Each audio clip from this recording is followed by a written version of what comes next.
हरे कृष्णा। आज का मेरा वीडियो का विषय है कि सूर्य देव के बारे में संपूर्ण जानकारी। कभी कभी हम अपनी ज़िंदगी में घटने वाली घटनाओं को नज़रअंदाज कर देते हैं कि कैसे हमारे जीवन में वे एक अभिन्न अंग है। हमारा उन पर तब भी ध्यान नहीं जाता, जबकि हमारे जीवन का आधार तो है ही साथ संपूर्ण जगत के भी आधार होते हैं। मनुष्य की बुद्धि और सोच से भी वह परे है। एक ऐसी ही घटना समय से सूर्य का उदय और अस्त होना है। क्या हम लोगों ने कभी यह विचार किया है कि कैसे रोजाना अपने सही समय पर सूर्य उदय और शाम को अस्त हो जाते हैं? मौसम का बदलना भी सूर्य के कारण ही होता है। जी हाँ, आज हम बात करेंगे भगवान की प्रकृति के अभिन्न अंग सूर्य देव की।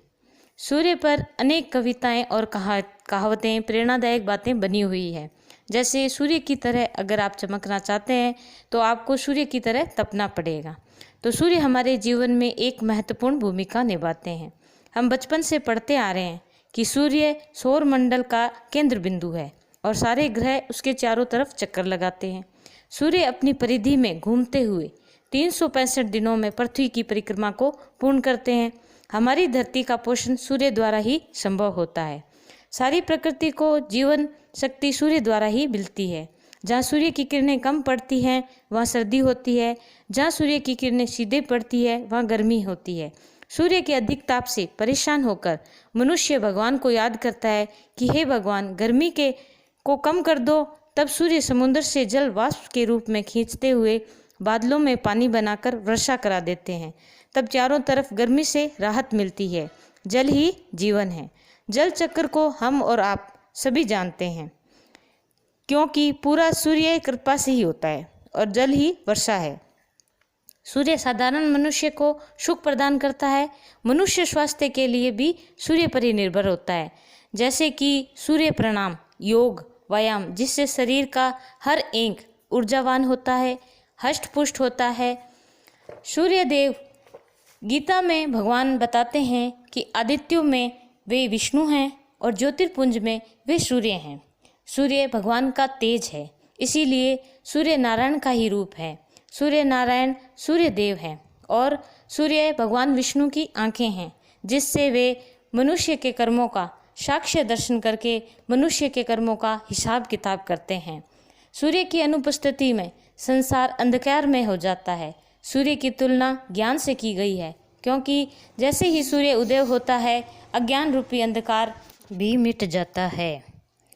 गीता में बताया गया है कि करोड़ों वर्ष पूर्व भगवान ने सूर्य पुत्र को ज्ञान बताया था। भगवान श्री राम का प्राकट्य भी सूर्य वंश में ही हुआ था।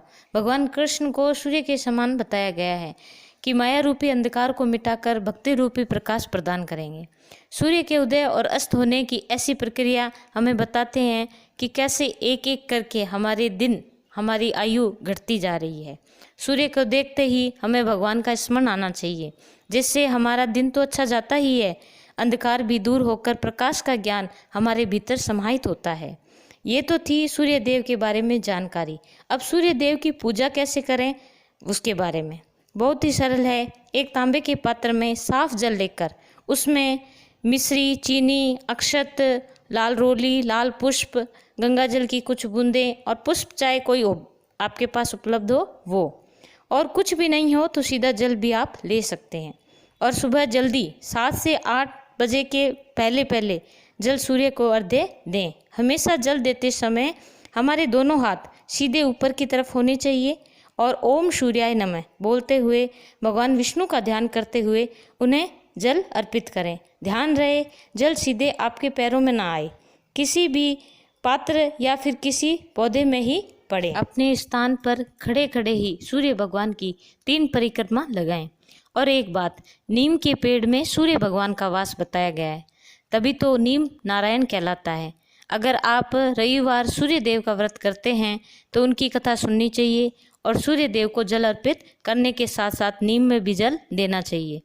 शास्त्रों को अगर हम बात करते हैं तो ग्रहों में सूर्य देव जब हमारी कुंडली में उत्तम स्थान पर हो तो सब कुछ कार्य उत्तम ही होता है, परंतु कभी कभी सूर्य हमारी कुंडली में नीचे स्थान पर 0 से 5 के बीच होता है, तब हमारी भाग्य प्रगति के कुछ रुकावटें आती है और जिनको दूर करने के लिए सूर्य भगवान की पूजा अर्चना में करनी चाहिए।